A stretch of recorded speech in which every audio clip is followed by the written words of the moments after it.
In this video, I'm going to be reviewing Toten as a map, and we're going to be going over some of the biggest aspects of a zombies map, going from general gameplay, the environment, Easter eggs, highbrows, and finally capping that all off with the story. And we'll be going over those, going to different sections of those, talking about what I like, dislike, what I thought was really cool, what I thought was dumb, and stuff like that. And from there, after we go over all 5 of those sections, there'll finally be the conclusion of this map and tell you exactly what I think about this map, giving you my final rating of this map. But regardless, I don't think we should waste any more time with this intro, and I think it's about time we got into this review.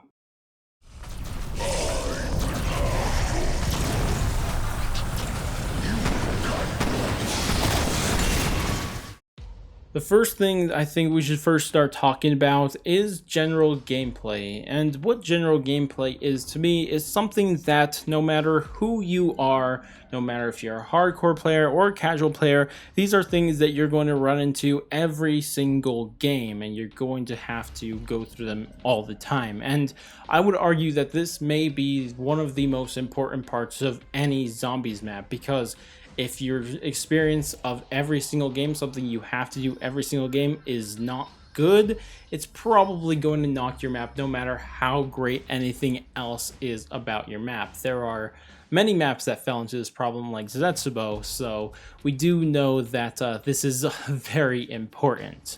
But for the first thing in general gameplay, I think we should talk about is setup. And what I mean by setup is turning on power, getting Pack-a-Punch, and getting your perks. Those are the 3 big things for getting set up. As for power, power is as easy as it's always been. It's not overcomplicated like some maps have made it, because all you have to do this time around is kill 2 Tempests, take their fuses, take those fuses to the power switch, and then turn on the power, and now you have everything available to you, which is pretty simple and exactly what a power quest, if we should even call it that, should be, because we don't want power to be overly complicated like it has been in the past, but we do kind of want to have something unique based on the map, and I think this delivers both of those. It has uniqueness to it, but also it doesn't make it too complicated. The next thing would be your perks, and I really don't know why I still include this in Cold War maps, because Wonder Fizz exists on this, or at least this version of Wonder Fizz, because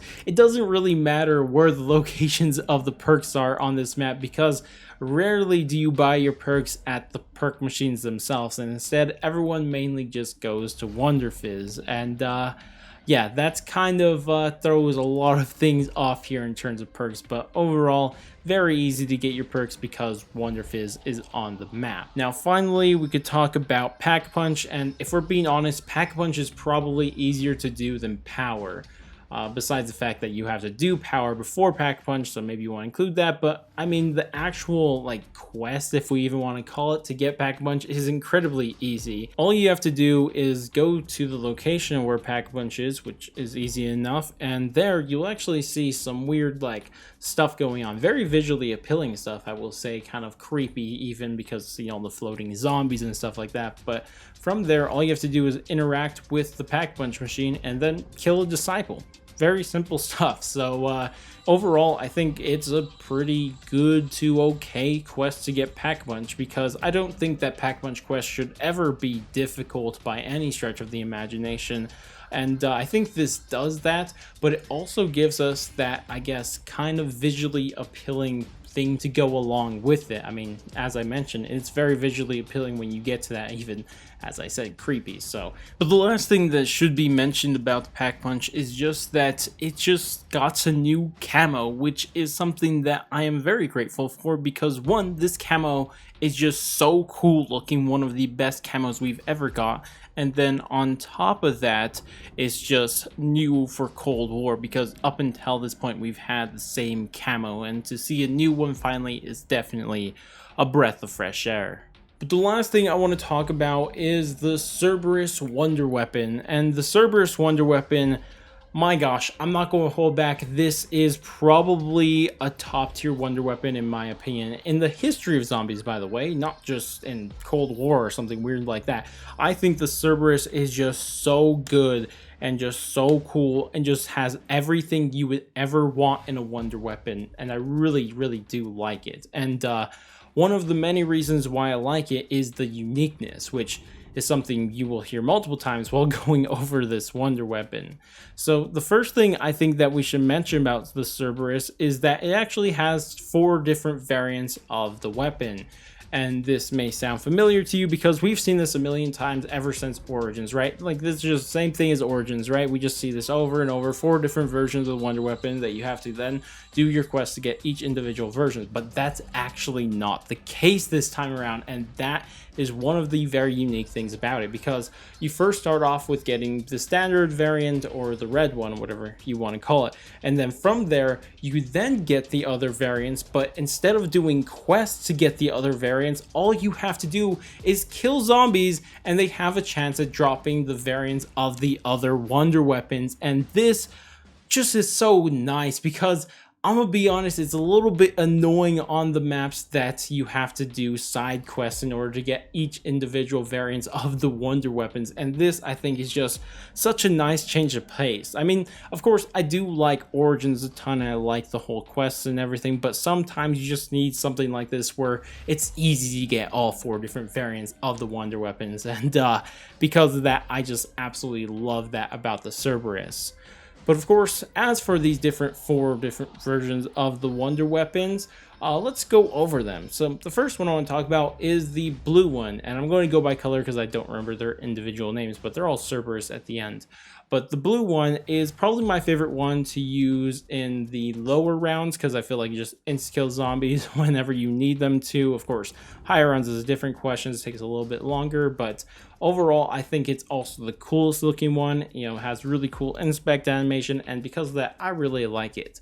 The next one I want to talk about is the yellow one, and this one is very powerful against boss zombies. It's okay against regular zombies, and it also kind of just looks like a mini thunder gun, and that's always a plus in my opinion. So overall, another good version of the wonder weapon. And then there's a green one, right? That one exists, but I feel like we shouldn't acknowledge its existence, so let's just, you know, move on from that one.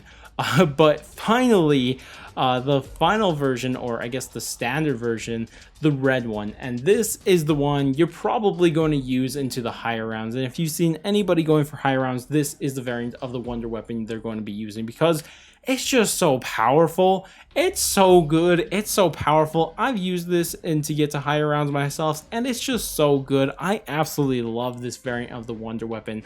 I mean, I think that at the worst, in the highest rounds, I think it takes 2 shots to kill, but that's not even that big of a deal because this wonder weapon has a little ball floating around it, and what that ball does is actually every time you shoot, it actually shoots alongside with you, and which is an entire different shot than your normal one. But this one could do a lot of different things. It could hit the same zombie that you shot and kill it even faster, or it could shoot other zombies that you're not aiming at, and that is incredibly helpful for a weapon, especially like this, that is like a normal gun, I guess you could say, in terms of just aiming and shooting, right? You can only hit 1 zombie at a time normally, but this time around, since it has that little ball floating around it, that can also shoot a zombie and shoot a zombie that you weren't aiming at, which can be annoying for the end of the round. But if we're being honest, wonder weapons have never been ideal in keeping a last zombie alive anyways. So either way, I think this wonder weapon is so good for so many different reasons. Overall, for the Cerberus wonder weapon, again, I think this wonder weapon is just good in every way you would want it. It looks amazing, it's incredibly unique, and then finally, it's just OP, and that's everything we could have ever asked for in a wonder weapon.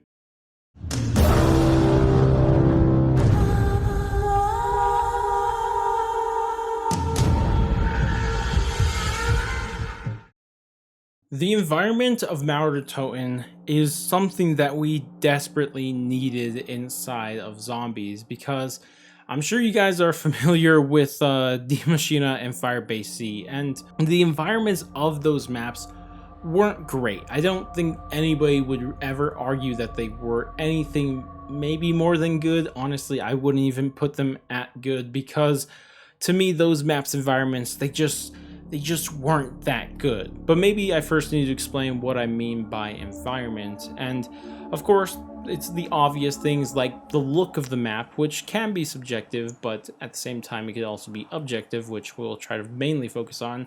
But then there's the other two things. There's the music and the sounds of the map. And I want to kind of go over all of these three different aspects of the environment individually. First, starting off with the look of the map. And my gosh, this map's beautiful. Like, it may not be as fantastical as maps from BO4 or even BO3, but it just looks so cool. I mean, when you first spawn in and you see the dark sky where it's raining on you and the moon just off peeking out between the clouds, it just looks so cool.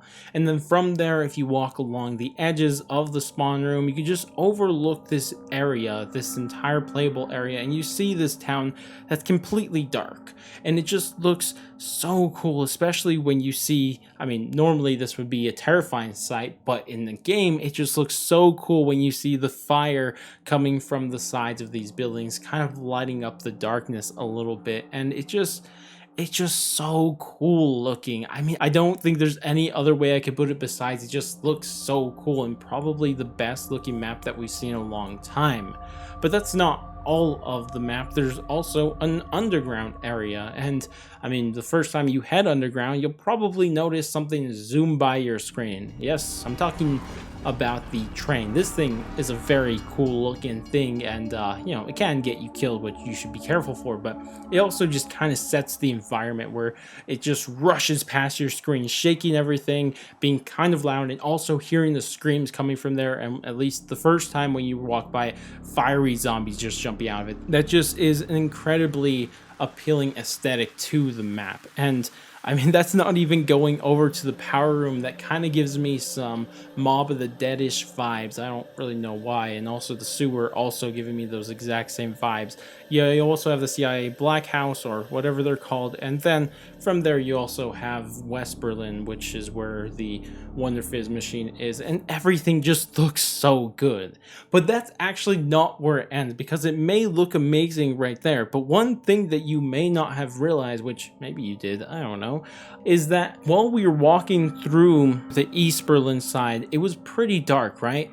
But actually, after you turn on the power, the map just kind of comes to life, and all of a sudden all of the billboards and all of the lights, the street lights and everything that was off is now turned on and lighting up the place. And to me, that is a very underrated aspect about this map, because we just haven't seen the power have that big of an environmental change on a map probably ever.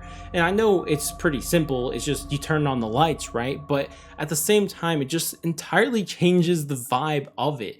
And I think that's a really cool touch to it. And overall, I think the look of this map is just one of the best that we've ever had in zombies, and I'm not even messing when I say that. I think it just looks so good, this map. But the next thing we need to talk about is the music of this map. And I don't want you to confuse what I mean by music. I'm not talking about the side Easter egg song or the Easter egg song that you find on this map. I don't care about that. Even if it was like a Zombies original song, I still wouldn't take it into account, really.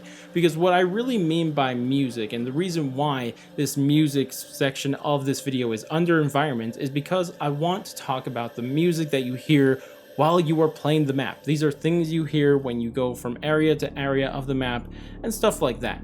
And I have to say that it's disappointing. It's still disappointing, but if we're being honest, Cold War has been disappointing with its map music for a while now, and I just don't really like that, because I will say that it is a step up from Firebase Z at the very least, because that map just had no music at all. Like, if you just turned off all of your audio except music in the settings, then you would hear nothing, like nothing, unless the round was changing or something like that. And that was just like, what?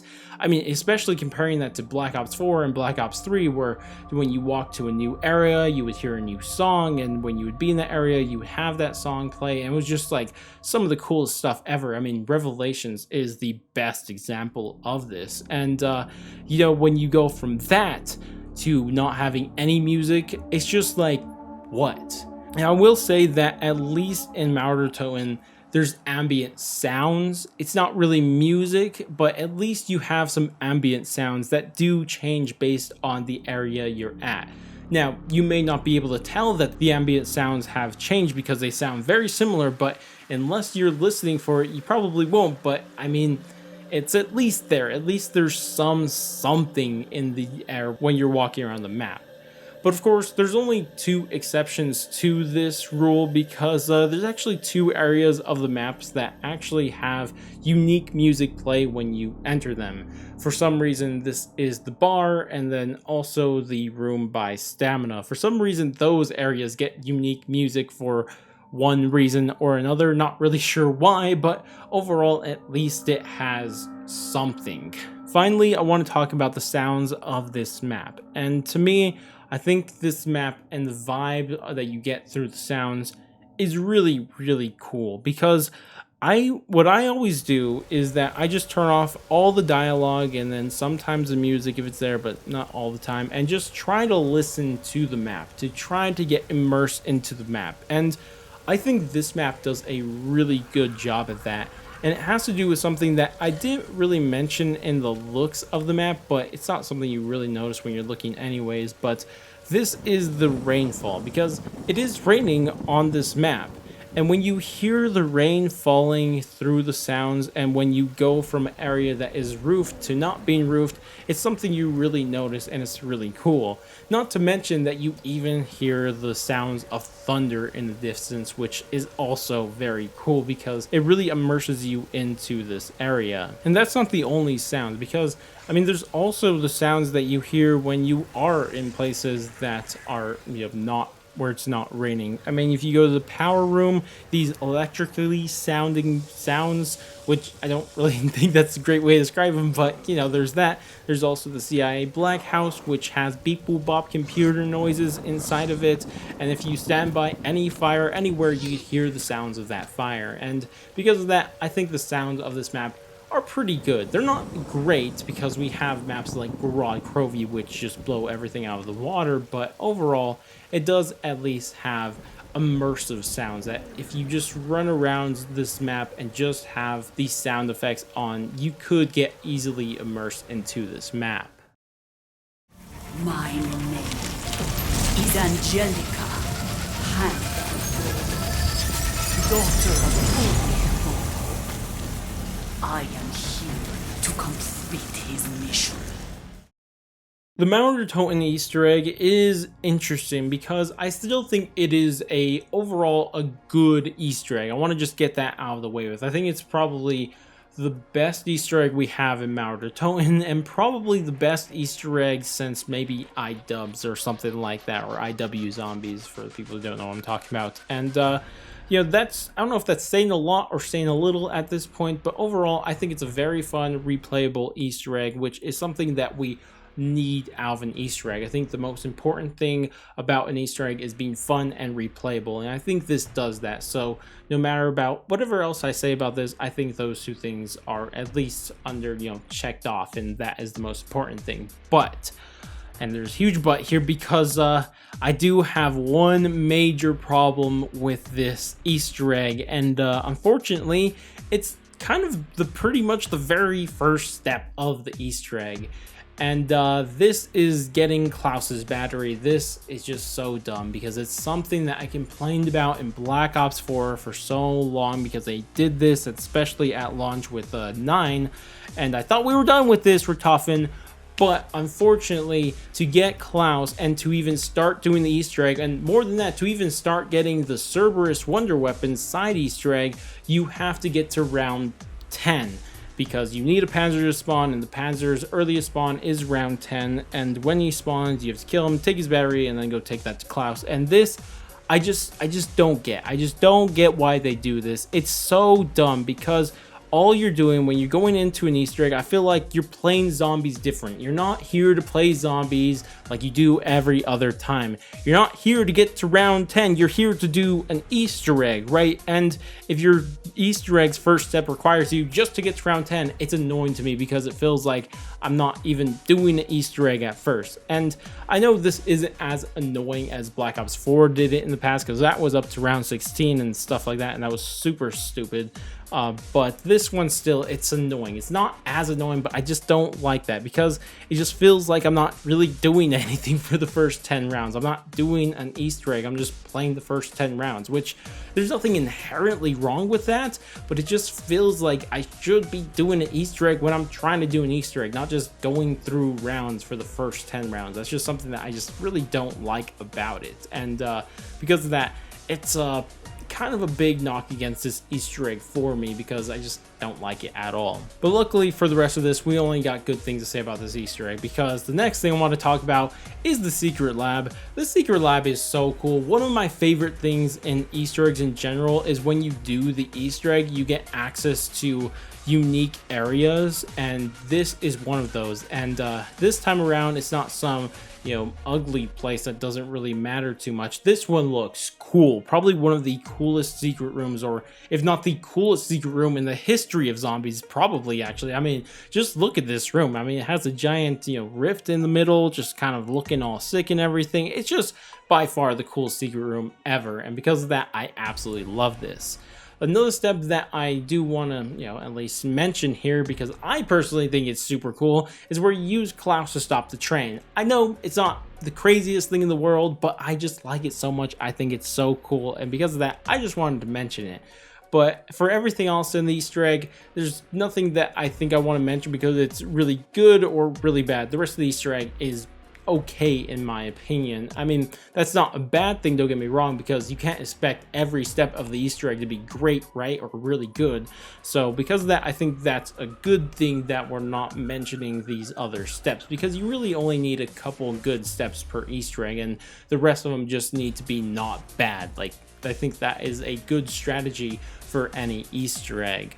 But of course, this brings us to the final part of the Easter egg, and something that I really do like, and this is the boss fight, because I think this boss fight is the best boss fight we've got in terms of a unique boss fight. Like, this is the best unique boss fight ever, or maybe we should just call it the most unique boss fight ever, and I really do like it for this, because it's just incredibly cool just to see how they're really kind of changing how boss fights are. Because let me just quickly go over this. One thing I think is really cool is that this boss fight does have 5 different phases to it, which isn't too cool, but the cool thing about it is that each phase, except the first and last one, because these ones are in the same place, but for every single other one, Valentina jumps from one area to another, kind of changing the environment of the boss fight, which is something I think is really, really cool, because changing the environment of the area you're fighting the boss does add a new challenge to it, and you have to kind of know the map and know exactly where's safe, where can you go, and what you could do in these different areas of the map. And because of that, I think that's really cool, but not anything too crazy at this point. But as for Valentina herself, she actually has a very unique thing that we've never seen in zombies before, and this is kind of that bubble shield, which always regenerates and pops up over and over again. I know some people may think it may be annoying, but I think that's really cool because it's adding a new element to fighting a boss in zombies, which we've never seen before, and I think that's only a good thing. And more than that, she has an incredibly unique thing, not to boss fights, but to zombies boss fights, and this is the fact that she could heal. Like, what the heck? A boss healing in zombies?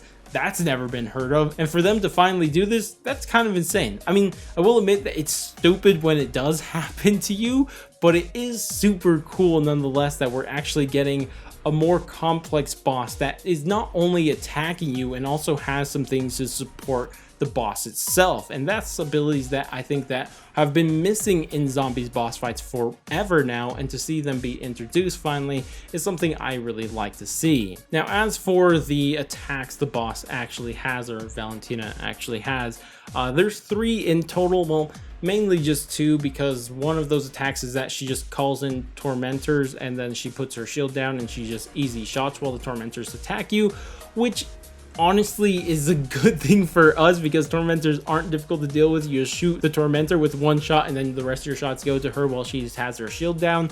So yeah, but for the other 2, the first one that I want to mention is the crystal attack, and this one I think is actually very, very cool because it may not seem as anything special, but I could tell exactly what Treyarch was doing, because anybody who has been hit by this attack knows what this attack is really good at doing, and that is shredding your armor, which is really cool because they're actually taking into account one of the most important things that you have in this zombies game, because as you guys know, armor is incredibly important in Cold War, even more important than Jug itself.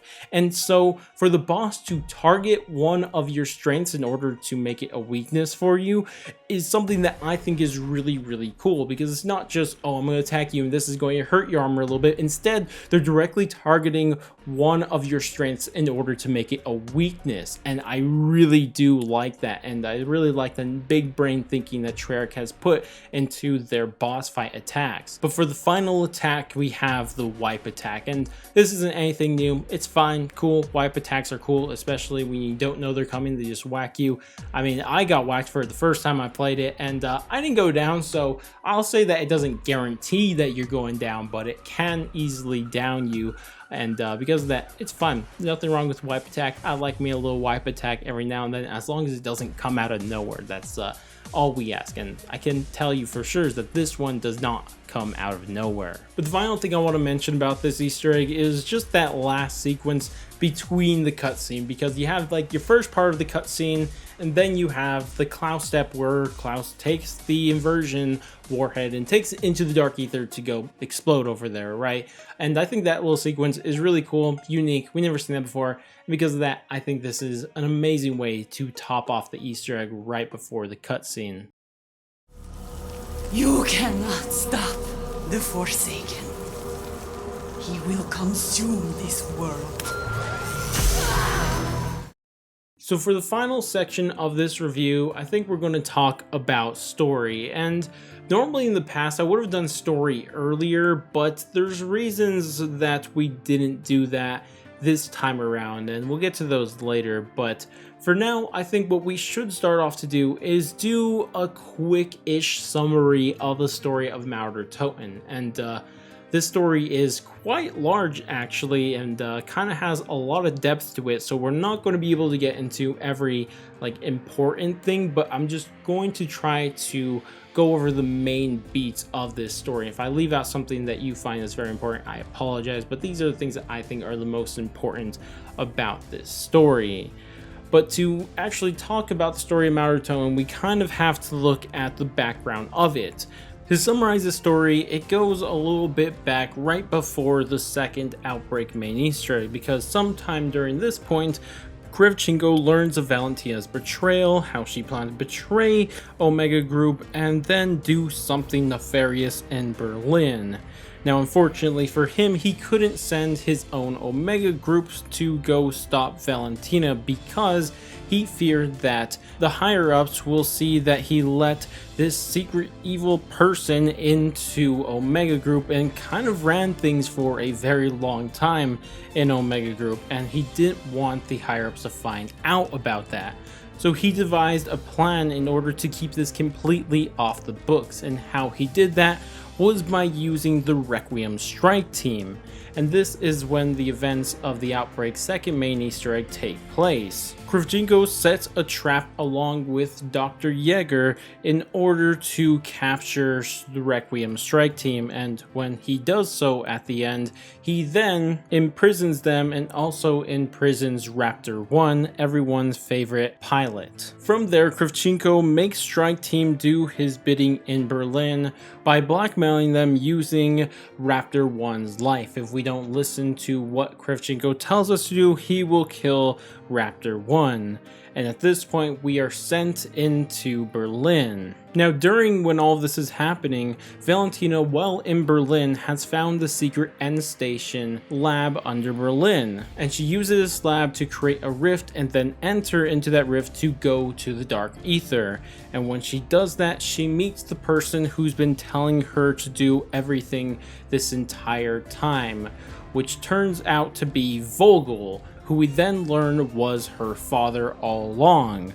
But everything isn't as it seems, because it turns out it wasn't Vogel at all. In fact, we know who it is now. It is the secret being in the Dark Ether that we now know is called the Forsaken. But Valentina, still not knowing this, the Forsaken asks Valentina to ascend and become the crystally thing that we see in the boss fight in order to lead his army. And from there we do everything we did in the Easter egg, where we get the bomb, get uranium to turn it into a nuke, then infusing that with Tempest essence, and finally, after defeating Valentina in her ascended form, we use her to finish making the inversion warhead.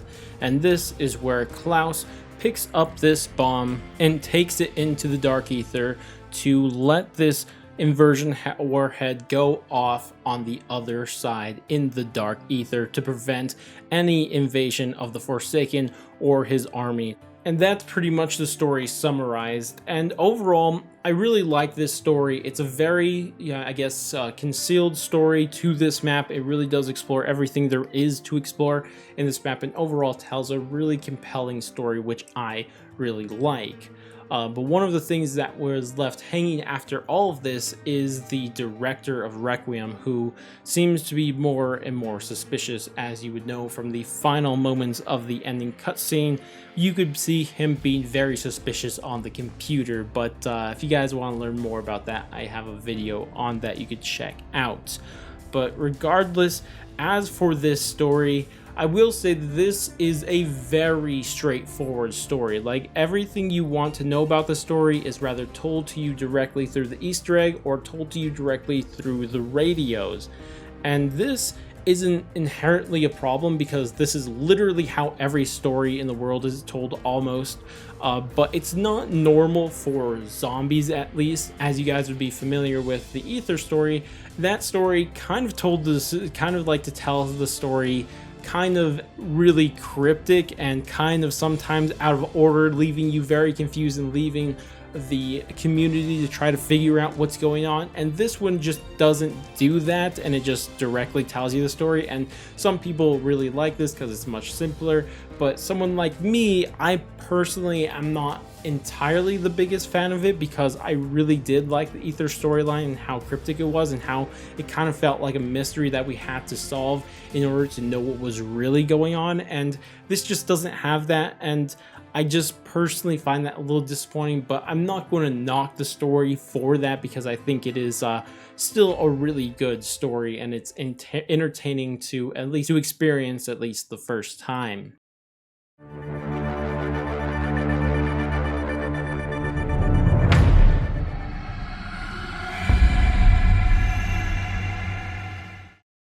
Now, finally, the conclusion. After everything we've said thus far, what do we rate this map, at least out of 10?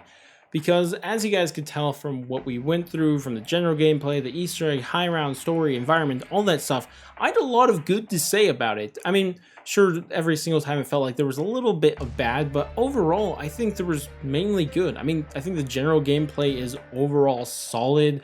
The environment is overall solid, lacking the music a little bit here and there, but overall it's pretty solid.